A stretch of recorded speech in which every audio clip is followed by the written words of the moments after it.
It is the Sengoku Jidai. Besieged and surrounded by his enemies, a lord pays a group of men to see his only child to safety. But do they have the skill to ensure her safety? And can they even be trusted? For this is an age of honor and treachery, of blood and valor, of gold and steel. Now available at Amazon, Smashwords, and at StudioBrainstorm.net. Links in the description.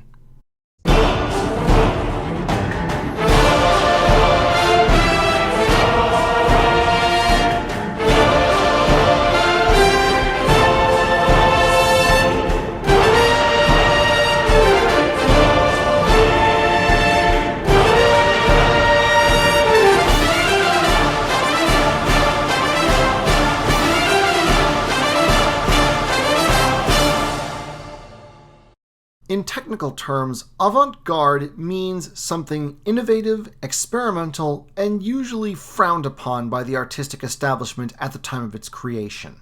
Some people view the term avant-garde, and specifically avant-garde artists, as a universal good, as the artistic equivalent of rebels sticking it to the man and bucking all that silly, stifling convention nonsense.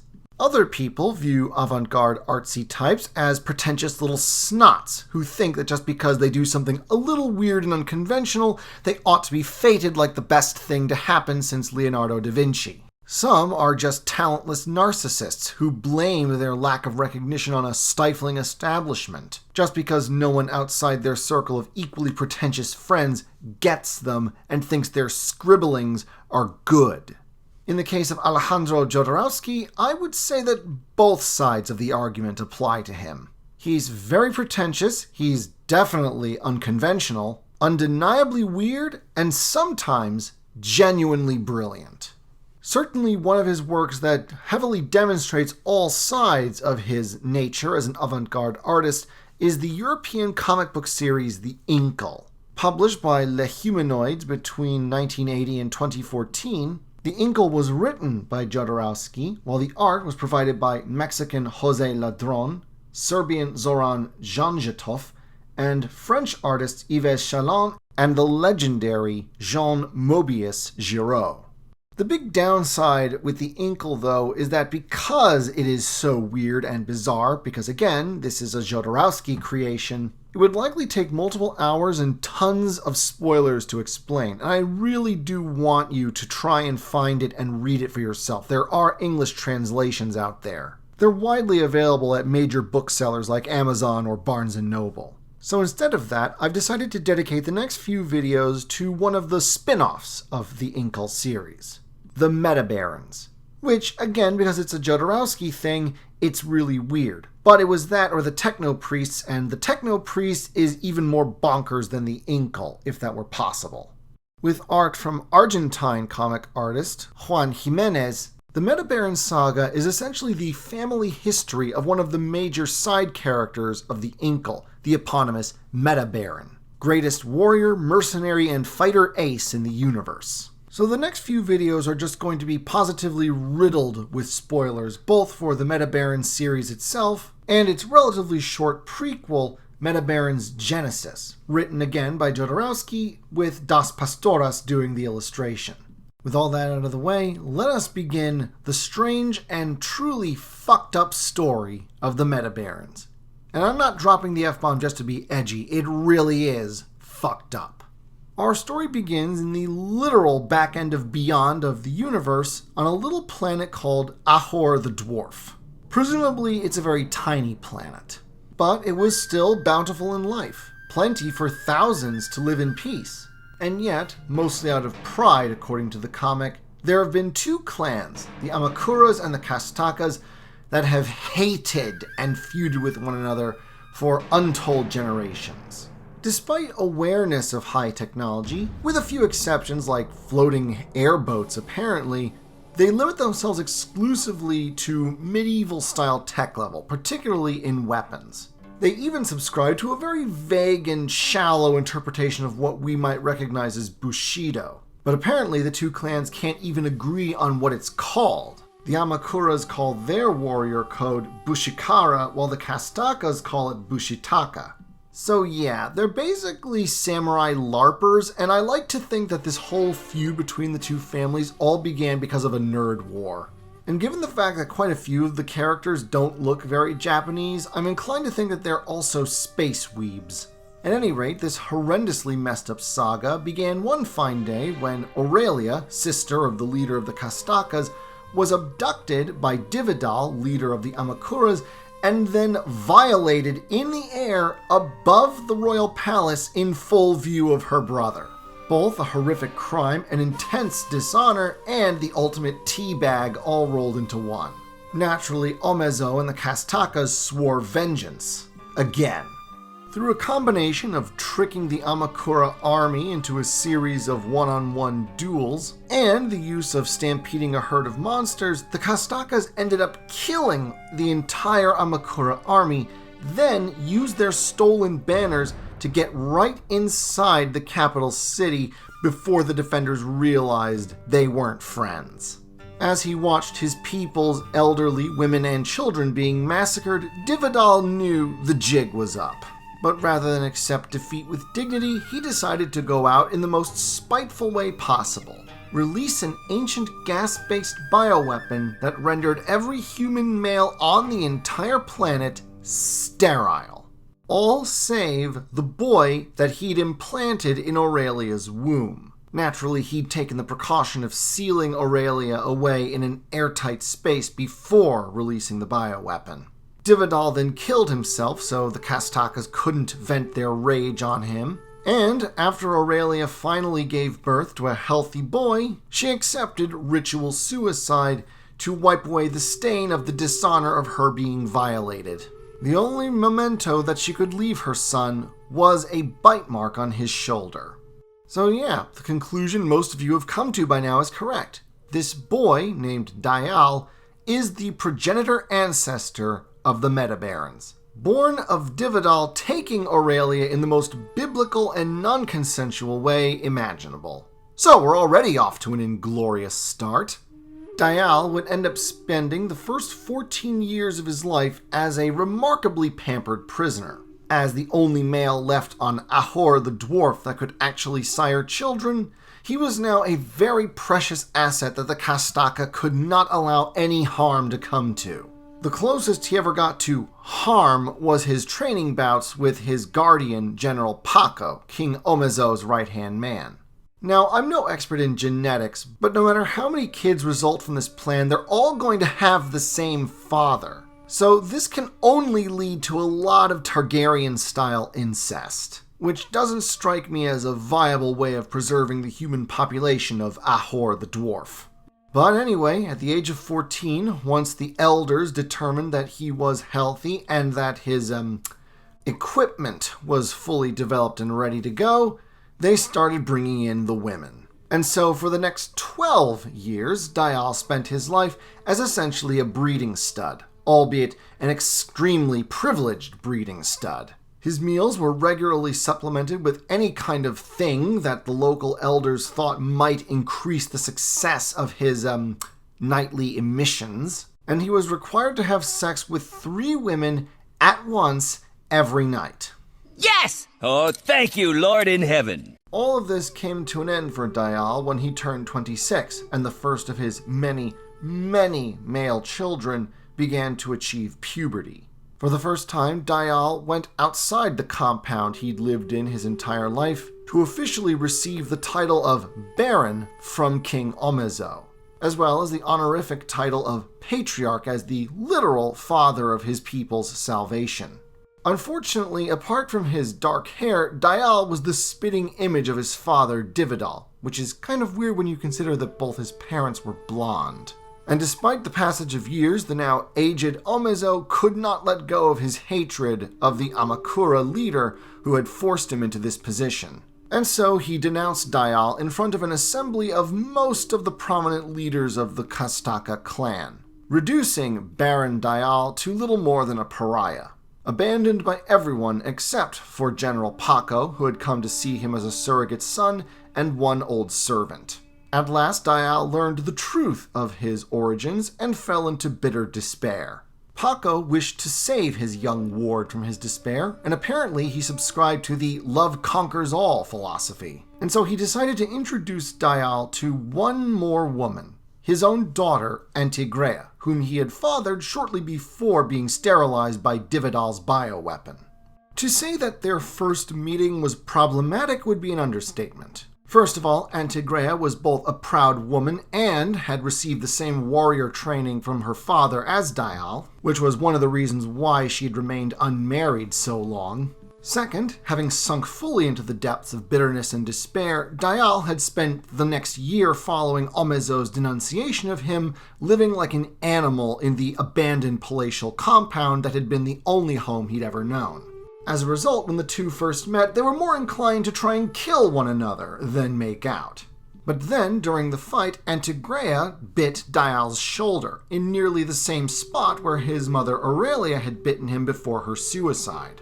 This reminder of his mother, possibly the only person apart from Paco who'd felt any love for him, caused Dial to break down in tears. This in turn caused Antigrea to start feeling sorry for Dial, and soon enough they were doing it like rabbits. Why? Because Alejandro Jodorowsky is the kind of storyteller who, when forced to make a choice between logic and romantic melodrama, he will almost always choose melodrama. And so Antigrea and Dial married, and eventually Antigrea gave birth to two girls, Mirtha and Narda. Alas, that one remaining faithful servant of Dial's was not a trained midwife, and despite her best efforts, the difficulty of giving birth to twins rendered Antigrea barren. Her first children would also be her last. This revelation once again plunged Dial into bitter despair. Under the laws and customs of the Castaka, he could only pass his title to a male heir. And, thanks to his pariah status, there was no chance of finding any good men on Ahor the Dwarf to marry either of his daughters. Of course, given that the only good men on Ahor the Dwarf would have been their half-brothers, that might well be a blessing in disguise. Once again, Dial became embittered and apathetic, spending most of his days in hunting. Seeing that their father was being pretty neglectful of his daughters, General Paco, their grandfather, once again stepped to fill the void, helping Antigrea raise them while also training Narda and Mirtha in the ways of the warrior. Then, forces from beyond the stars proceeded to intervene in the fate of Ahor the Dwarf. Literally. In the Jodo-verse, there is an empire that spans the known galaxy, and there is also a major religion in this galaxy known as the Techno Church, or sometimes Techno-Technos. A religious order that worships science and technology as divine. So basically, you take the Adeptus Mechanicus from 40k, remove the whole flesh is weak augmentation thing, and replace that with a lot of Catholic overtones, up to and including the fact that their leader is literally called the Techno-Pope. In fact, that's kind of the reason why the Techno-Technos came to the system. To build an entire metal planetoid to serve as an emergency retreat for the Techno-Pope should his life be threatened. Think the secret passage underneath the Vatican that at least one pope used to escape during the 16th century, I believe, just taken to a logical extreme. Of course, the Techno-Technos didn't see the inhabitants of Ahor the Dwarf as a threat, but if a hostile, technologically advanced force did take over that planet, they could use it as a base to strike at the Techno-Technos. And so representatives of the church met with King Omezo of Castaka and offered to build a positronic shield system that would protect the planet from invasion. Omezo refused, on the basis that his planet was isolated and of no interest to anyone, and that he felt such a thing might interfere with their traditional way of life. Unfortunately, the Techno Church very rarely takes being told no very well. And so the Techno-Techno representative decided that the best thing to do would be to have Omezo killed and then resume negotiations with his hopefully more pliable successor. In order to avoid being connected to his death, they decided to infect the king with what they call paleotuberculosis.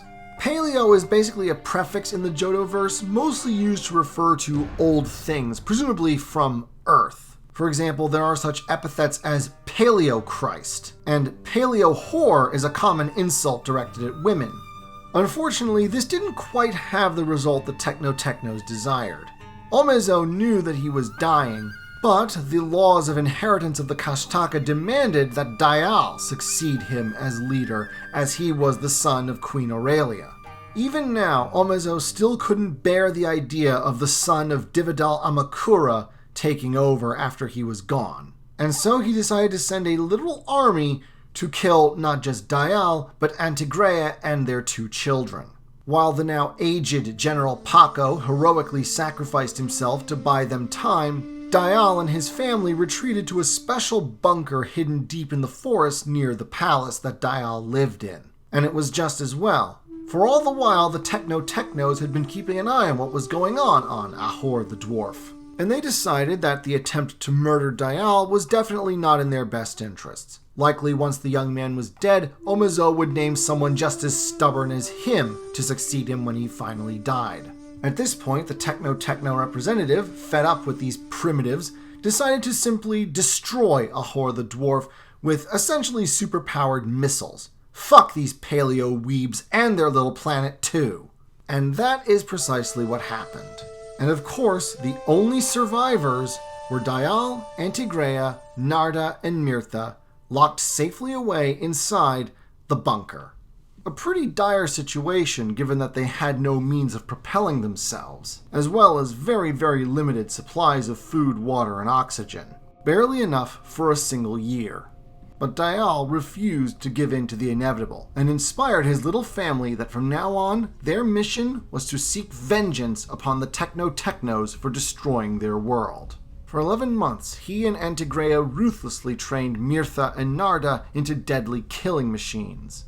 Then, when the 12th month began, used the last of the oxygen aboard the bunker to propel their little fragment of Ahor the Dwarf in search of Technos. Luck was on their side, and they managed to hijack a Techno Cosmo train. Though how is kind of unclear.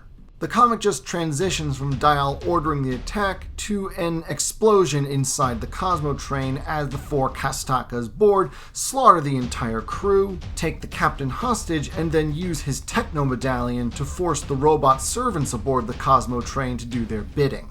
They then use the Cosmo train to hijack a convoy of 700 billion gold kublars, which look like flattish gold bricks and are basically the currency of the Johtoverse. Now the Kastakas had enough money to buy an army. And after abandoning their robot helpers in space, jerks, they found that army in the space pirate asteroid base of Thor Thauga. The Kastakas rocked up with all their money, challenged the leaders of the space pirates to mortal combat, killed them all, and then distributed that 700 billion gold kublars among their new followers to ensure their loyalty. After training the pirates into a disciplined army, the Kastakas began to exact vengeance at last upon the Technos. Countless convoys were raided, and when the Technos tried to respond with a powerful fleet, the smaller, faster ships of the pirates simply overwhelmed them in the way that ants overwhelm beetles. But the Techno Church had not lasted this long by being run by fools, and its supreme leader, the Techno Pope, conceived of a cunning plan. He let it be known that he was going on a pilgrimage to the holy sites of Terra Prima, Earth, and that he would be bringing a vast fortune and treasure as a religious offering. The money would tempt the pirates. The chance to kill the leader of their hated enemies would tempt the desire for revenge of the Kastakas. And so, protected only by a single battleship, the Techno Pope's personal vessel came under attack by the pirates, despite Antigrea suspecting that this was a trap, which of course it was. The Technos had decided to fight fire with fire, and the battleship was packed with tiny vessels to fight against the same small craft of the pirates. Meanwhile, the Techno Pope was not aboard his vessel. Instead, an army of killer robots awaited to greet the Kastakas. Most of the pirates were wiped out, and Antigrea was killed. Taking her body with them, Dial and his daughters fled, both to save their lives and to find a place where Antigrea could be buried in accordance with Kastaka tradition. Alas, the nearest planet they were able to safely escape to turned out to be a world called Marmala, seemingly comprised entirely of multicolored marble. Nice to look at, but a really bad place to dig a grave without power tools they did not have. Then things took a turn for the weird and the fantastic.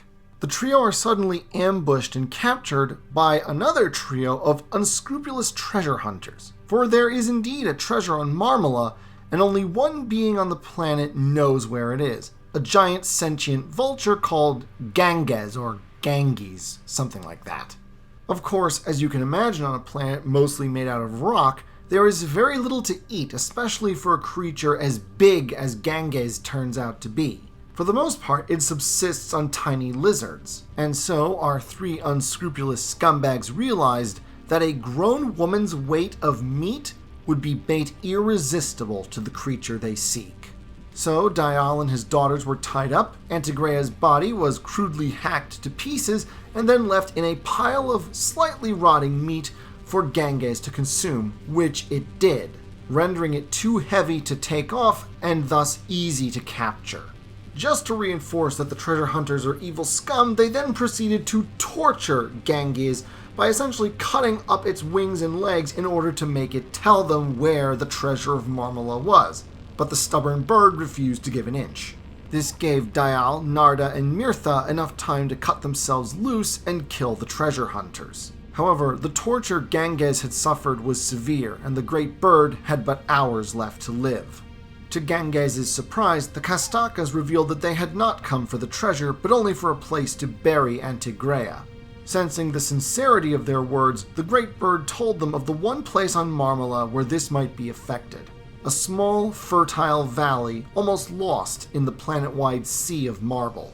There, a grave was dug for the dying Ganges and the woman that it carried in its belly. And because Dial and his daughters had been willing to do this expecting nothing, the great bird decided to give them freely what the treasure hunters sought to take from it through torture. First, Dial willingly allowed the soul of Ganges, once it departed its dead body, to bond with his own. Then the bird's spirit guided them into the depths of Marmala, where they discovered the secret treasure. A vast underground ocean of epiphyte, a kind of oil that, when applied to objects, reduces their weight completely. Essentially, it's an anti-gravity oil. This was a priceless treasure. If its existence ever became known, the galaxy would be torn apart by war as various factions would fight and spill oceans of blood to claim it for themselves. And so Dial and his daughters vowed to never reveal the secret of Marmala. Deciding to make Marmala their new home, Dial used the Techno Medallion to summon the robots he'd abandoned in space. Apparently, the robots were slowly flying their way to the nearest Imperial authority in order to report Dial to them. But, enslaved to the commands of the Techno Medallion, they were forced to turn around and go to Marmala instead. Apparently, they weren't that far away, as in a very short time the robots arrived and, using the anti-grav properties of the epiphyte, they used the wreckage of the last great space battle between the pirates and the Technos to create a citadel where Dial, his daughters, and their robot servants would now live. 7 years passed in the construction of the citadel. In the meantime, Narda and Mirtha had grown to full womanhood. Both sisters wished to carry on the lineage of the Castaka. Problem was, there were no other men on the planet apart from their dad. And so, Mirtha and Narda schemed to basically do with Dial what Lot's daughters tried to do with him after the destruction of Sodom and Gomorrah. That is, get Dial so drunk that he would have sex with them and hopefully impregnate them both. Thankfully, one of the robots overheard this and reported it to Dial, who naturally decided to nip this potential catastrophe in the bud by taking his daughters out into the galaxy and finding them some men. But of all the rotten and plot-contrived luck, apparently traveling at light speed somehow caused both Narda and Mirtha to develop incredibly lethal forms of cancer. Narda had a tumor in her nervous system that would consume her brain in a few hours, while Mirtha had a tumor in her stomach that, even if she survived, would consume her ovaries and render her barren. Determined to preserve the Castaka lineage at all costs, father and daughters agreed to a desperate plan. With the help of the robots and the limited medical equipment aboard the ship, Narda and Mirtha were cut in half, and the two healthy halves were grafted together using something called an intratomic belt. Don't know what that means, but apparently it negates autoimmune rejection. allowing Narda's lower half with her healthy womb to be successfully grafted to Mirtha's upper half with its healthy brain. Thus, Dial had only one daughter now, Nartha. Dial's original plan had been to go to Thorthauga and find hopefully worthy mates for his daughters among the fearsome space pirates he'd formed into an army. But even if they had eluded the Technos, the rest of the pirates had not been so fortunate, and when they arrived, there was only one man left, a hulking brute named Ulrich the Blonde. For some reason, the pirate wanted to kill both of the interlopers, but Nartha was able to convince him of an alternative. First, he would have sex with her, then they would fight to the death. And so they did, and Nartha won, Ulrich killing himself in order to avoid the shame of defeat. And from this murderous union was born a son, Berard, who would one day inherit from his grandfather Dial the title Baron of Castaka. And that covers the entirety of the prequel comic Metabaron Genesis. Next time, the Metabarons series proper begins, and the weirdness and the tragedy get ramped up to 11, so get ready for that. Until then.